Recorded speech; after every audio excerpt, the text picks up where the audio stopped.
तो हेलो दोस्तों, आज हम लोग जानने वाले हैं कक्षा 10 के पहला चैप्टर रासायनिक अभिक्रिया और उसके समीकरण के बारे में। जो ये चैप्टर का जो भी इंपॉर्टेंट क्वेश्चन बनने वाला है उस क्वेश्चन को आज हम लोग जानने वाले हैं, जो कि आपको एग्जाम रिलेटेड होने वाला है। अगर आप इस क्वेश्चन को अगर कर लेते हैं तो आपको एग्जाम में कोई भी प्रॉब्लम होने वाले नहीं है इस चैप्टर का। तो कक्षा 10 का हम लोग साइंस का इंपॉर्टेंट क्वेश्चन को जानने वाले हैं, ठीक है। तो चलिए फटाफट क्वेश्चन की ओर चलते हैं और आपको बता देंगे कौन सा क्वेश्चन है और किस तरह का क्वेश्चन है और आपको किस तरह से तैयारी करना है। इस सब का सारा जो भी क्वेश्चन है वो सारा क्या है, इंपॉर्टेंट होने वाला है, ठीक है ना। तो आपको वीडियो में एंड तक बने रहना है और सभी क्वेश्चन को पूरा करना है, ठीक है। तो चलिए फटाफट क्वेश्चन की ओर चलते हैं और आगे आपको बताते हैं।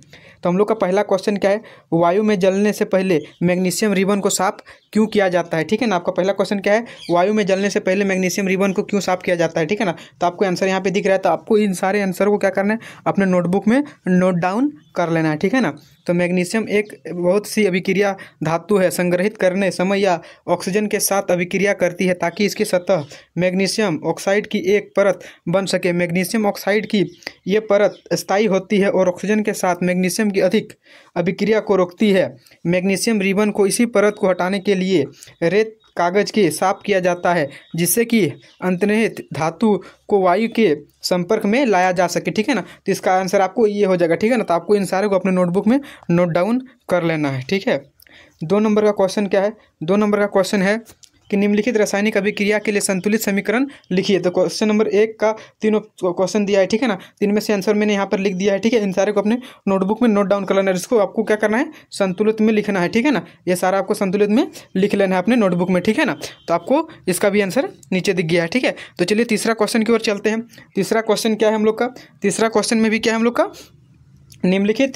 निम्नलिखित अभिक्रिया के लिए उनके अवस्था को संकेत के साथ निम्नलिखित रासायनिक समीकरण को लिखना है, ठीक है ना। इसमें भी क्या करना है, रासायनिक समीकरण को लिखना है। और आपको ये याद रखना है कि आपको एग्जाम में समीकरण लिखने के लिए एकदम आएगा ही आएगा, ठीक है ना। तो इसमें 2 क्वेश्चन है, इनका भी जो भी मैं आंसर है जो नीचे में लिख दिया हूँ, ठीक है ना। आपको इसको अपने नोटबुक में नोट डाउन कर लेना है और याद कर लेना है एग्जाम से पहले, ताकि एग्जाम में आपको काफ़ी हेल्पफुल होगा, ठीक है। अब चलिए हम लोग चौथा क्वेश्चन की ओर चलते हैं। चौथा क्वेश्चन पे क्या दिया गया है, तो चौथा क्वेश्चन में दिया गया है कि जब लोहे की कील को कॉपर सल्फेट के विलयन में डुबोया जाता है तो विलयन का रंग क्यों बदल जाता है, ठीक है ना। तो आंसर आपको देखना है कि जब लोहे की कील को कॉपर सल्फेट के विलयन में डुबाया जाता है तो लोहे आयरन के दूसरे तत्व कॉपर सल्फेट के विलयन से स्थापित कर देती है। इसी प्रकार कॉपर सल्फेट का विलयन का रंग क्या होता है, बदल जाता है, ठीक है ना। तो इसको भी आपको अपने नोटबुक में नोट डाउन कर लेना है, ठीक है ना। तो चलिए हम लोग 5वां क्वेश्चन की ओर चलते हैं। 5वां क्वेश्चन हम लोग का क्या है, 5वां क्वेश्चन है निम्न अभिक्रिया में अपचेत तथा अपचेत पदार्थ का पहचान कीजिए, ठीक है ना। 1 नंबर और 2 नंबर इनमें से दोनों को बोल रहा है, अपचेत और अपचेत का पदार्थों का क्या करना है, पहचान करना है आप लोगों को, ठीक है ना। तो पहला नंबर का भी आंसर दे दिए हैं कि इनमें से क्या है, ठीक है। ये जो बन रहा है ये क्या हो सकता है हम लोग का, ठीक है, और ये वाला क्या हो सकता है। तो इनका मैंने नाम यहाँ पर और आंसर दोनों साथ में लिखवा दिया है। इसको अपने नोटबुक में नोट डाउन कर लेना है, ठीक है। तो चलिए 5वां क्वेश्चन हम लोग का कंप्लीट हो गया। हम लोग 6ठा क्वेश्चन की ओर चलते हैं। 6ठा क्वेश्चन पे क्या बताया गया, तो 6ठा क्वेश्चन पे हम लोग को बताया गया है कि संतुलित रासायनिक समीकरण क्या है, ठीक है। रासायनिक समीकरण को संतुलन करना क्यों आवश्यक है। जो हम लोग अभी रासायनिक समीकरण को पढ़ें उसमें संतुलन करना क्यों आवश्यक होता है, ये हम लोग का क्वेश्चन पूछा गया। तो एक संतुलन रासायनिक समीकरण में किसी भी रासायनिक अभिक्रिया के उत्पाद तत्व के परमाणु की संख्या अभिकारक तत्वों के परमाणुओं की संख्या के बराबर होती है। द्रव्यमान के संरक्षण के नियम का पालन करने के लिए रासायनिक समीकरण को संतुलन करना आवश्यक होता है। जिसको भी अपने नोटबुक में नोट डाउन कर लेना है। हम लोग का 7वां नंबर का क्वेश्चन क्या है, वही संतुलन करना है, ठीक है ना। संतुलन, रासायनिक संतुलन करना है, ठीक है ना। ये देखिए ABCD इनका आंसर मैंने नीचे पे लिखवा दिया है। इनको अपने नोटबुक में नोट डाउन कर लेना है और याद कर लेना है, ठीक है ना सभी को। 8वां नंबर का हम लोग का क्वेश्चन क्या है, ये भी हम लोग का क्या है, संतुलन। तो ये हम लोग का जो चैप्टर है ना रासायनिक अभिक्रिया, इस चैप्टर से हम लोग का संतुलन रासायनिक समीकरण को संतुलन करने के लिए क्वेश्चन हम लोग का एक क्वेश्चन एकदम 100% मिलने ही वाला है, ठीक है ना। तो इसमें भी मैंने 4 क्वेश्चन को रखा है और चारों क्वेश्चन का आंसर मैंने नीचे दे दिया है, ठीक है ना। हम लोग का 9 नंबर का क्वेश्चन क्या है, ऊष्माक्षेपी और ऊष्माशोषी अभिक्रिया का अर्थ क्या है, उदाहरण दीजिए, ठीक है ना। तो उत्तर देखिए मैंने यहाँ पे लिख दिया, ऊष्माक्षेपी जिन अभिक्रियाओं में उत्पाद के साथ ऊष्मा का भी उत्सर्जन होता है उन्हें ऊष्माक्षेपी अभिक्रिया कहते हैं। उदाहरण मैंने यहाँ पे एक लिख दिया है ऊष्मीय ऊर्जा का, ठीक है। जिन्हें अभिक्रिया का ऊष्मा का अवशोषित होता है उन्हें ऊष्माक्षेपी अभिक्रिया कहते हैं, ठीक है। इन दोनों को मैंने यहाँ पे लिखवा दिया। इनको भी अपनी नोटबुक में नोट डाउन कर लेना क्योंकि ये इंपॉर्टेंट क्वेश्चन है, ठीक है। ये इंपॉर्टेंट क्वेश्चन है, ठीक है। 10 नंबर का क्वेश्चन क्या है, ऊष्माक्षेपी अभिक्रिया क्या होती है, ठीक है, वर्णन कीजिए। तो ऊष्माक्षेपी क्या होती है, शोषण को ऊष्माक्षेपीय अभिक्रिया कहते हैं, क्योंकि शोषण में ग्लूकोज की आवश्यकता, ग्लूकोज को ऑक्सीकरण होती है, जिससे बड़ी मात्रा में उसमें ऊर्जा उत्पन्न होती है, ठीक है। यहाँ पे नीचे पे एक मैंने उदाहरण दे दिया है, ठीक है ना। इस उदाहरण को भी आपको नोट डाउन अपने कॉपी पर कर लेना है, ठीक है।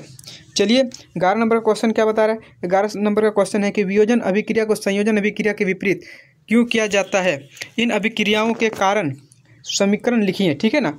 उत्तर में वियोजन अभिक्रिया में एकल पदार्थ वियोजन होकर दो या दो से अधिक पदार्थ देते हैं, या अभिक्रिया संयोजन अभिक्रिया के विपरीत होते हैं, क्योंकि संयोजन अभिक्रिया में दो या दो से अधिक पदार्थ मिलकर एक नए पदार्थ बनाते हैं, उसे क्या कहते हैं, वियोजन अभिक्रिया, ठीक है ना, वियोजन अभिक्रिया। और नीचे मैंने संयोजन अभिक्रिया के एक उदाहरण को दे दिया है, जिसको भी अपने नोटबुक में नोट डाउन कर लेना है, ठीक है। चलिए 12 नंबर का क्वेश्चन को देखते हैं।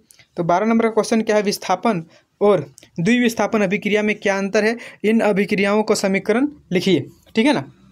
तो देखिए, जब कोई दूसरे तत्व को उसके यौगिक के विस्थापित करते हैं तो विस्थापित अभिक्रिया होती है। उदाहरण में मैंने इस उदाहरण को रखा हुआ है, ठीक है। ये हो गया विस्थापन वाला, ये अब नीचे आएगा आपका द्विविस्थापन। तो द्विविस्थापन क्या है, द्विविस्थापन में दो या अलग अलग परमाणुओं के समूह आयन का आपस में आदान प्रदान होता है, उसे क्या कहेंगे, द्विविस्थापन अभिक्रिया, ठीक है। उसका यहाँ पर मैंने एक उदाहरण दे दिया है, ठीक है। इसको भी आपको अपने नोटबुक में नोट डाउन कर लेना। एकदम इजी क्वेश्चन है, जो कि अगर आपने इस सब को याद कर लिया तो इस चैप्टर से आपका एक भी क्वेश्चन छूटने वाला नहीं है, ठीक है।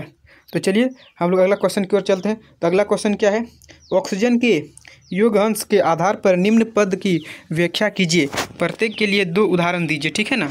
दो उदाहरण देने के लिए बोल रहा है। तो प्रत्येक का एक क्या है, उपचयन, और एक क्या है, अपचयन, ठीक है, उपचयन और अपचयन। तो इसका आंसर मैंने यहाँ पे नीचे भी लिख दिया है, ठीक है ना। अपचयन अभिक्रिया क्या है, जिस अभिक्रिया में ऑक्सीजन का योग या हाइड्रोजन का अंश होता है उसे अपचयन कहलाता है। क्या कहलाता है, अपचयन कहलाता है, ठीक है ना। उदाहरण के लिए मैंने यहाँ पर एक उदाहरण आपको दे दिया है, ठीक है ना। ये मैग्नीशियम ऑक्सीकृत होकर मैग्नीशियम ऑक्साइड बनाता है, ठीक है। अब अपचयन जानेंगे, ठीक है ना। अपचयन अभिक्रिया क्या है, अपचयन जिस अभिक्रिया में ऑक्सीजन का अंश होता है उसे हाइड्रोजन का योग होता है, उसे अपचयन अभिक्रिया कहते हैं, ठीक है। उसे क्या कहते हैं, अपचयन अभिक्रिया, ठीक है ना। जैसे कॉपर ऑक्साइड अपचयन होकर कॉपर बनाता है, या फिर क्या है, जिंक ऑक्साइड से अपचयित होकर जिंक प्राप्त होता है, ठीक है ना। इसको भी अपने नोटबुक में नोट डाउन कर लेना है।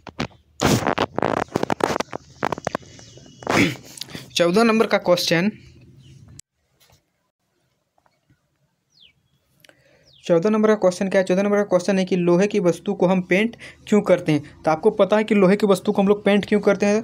तो लोहे की वस्तु को पेंट किया जाता है क्योंकि उसमें जंग लगने से रोकने के लिए, ठीक है ना। तो पेंट करने पर नमी और वायु में लोहे के संपर्क टूट जाता है, इसी प्रकार क्या होता है, जंग नहीं लगता है। उसे हम लोग क्यों पेंट करते हैं, ताकि हम लोग का दरवाज़ा हो लोहा का या चाहे खिड़की हो जिसमें कि जंग लग जाता है, तो जंग ना लगने के कारण क्या करते हैं हम लोग, पेंट करते हैं, ठीक है, ताकि उसमें वायु का संपर्क में और नमी पे ना आए, ठीक है। तो 15 नंबर का क्वेश्चन क्या है, तेल एवं वसा युक्त खाद्य पदार्थ को नाइट्रोजन से प्रभावित क्यों किया जाता है, ठीक है। इसमें आंसर क्या देगा, खाद्य सामग्री को संग्रहित करने वाले थैलियों में से ऑक्सीजन हटाकर उसमें नाइट्रोजन जो कम सक्रिय गैस है उसे संयुक्त युक्ति कर देती है उसे, ताकि उसका अपचयन ना हो सके, ठीक है। इसे क्या कहेंगे हम लोग, तेल और वसा युक्त वाले, ठीक है।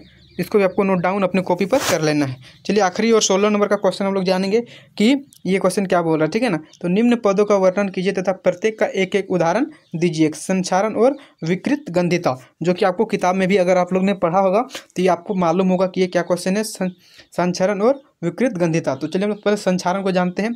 संक्षारण क्या है, जब कोई धातु अपने आसपास अम्ल आर्द्रता आदि के संपर्क में आती है तब ये संक्षरित होती है, और इसी प्रकार का संक्षारण कहते हैं, ठीक है। चांदी के ऊपर काली परत व तांबे के ऊपर हरी परत चढ़ाना संरक्षण के अन्य उदाहरण हैं, ठीक है ना। ये हम लोग का क्या हो जाएगा, एक उदाहरण, ठीक है ना। अब जानेंगे विकृत गंधिता। विकृत गंधिता क्या होता है, वसा युक्त अथवा थैलीय खाद्य सामग्री जब लंबे समय तक रखा जाता है तो इसमें प्रयुक्त तेल और वसा अपचयित होकर विकृत गंधिता हो जाती है। जैसे मक्खन लंबे समय तक खुले छोड़ने पर उसमें क्या आता है, स्वाद तथा गंध में परिवर्तन हो जाता है, ठीक है ना। अगर मक्खन हो, अगर उसे हम लोग खुला छोड़ दे लंबे समय तक, तो वो क्या होगा, उसके स्वाद और उसके गंध में क्या आ जाएगा, चेंजिंग आ जाएगा, या तो कुछ बदलाव आ जाएगा, ठीक है। तो हम लोग का आखिरी क्वेश्चन था। इन जो भी मैंने 16 क्वेश्चन बताए, 16 क्वेश्चन जो भी आपका क्या है, पहला चैप्टर का इंपॉर्टेंट क्वेश्चन होने वाला है, ठीक है ना, रासायनिक अभिक्रिया का इंपॉर्टेंट क्वेश्चन होना है। तो आपको ये सब सारा क्वेश्चन को अपने नोटबुक में नोट डाउन कर लेना है साथ ही साथ, ताकि आपको एग्जाम के समय पढ़ने में आसानी हो, ठीक है। तो चलिए मैं अगले चैप्टर को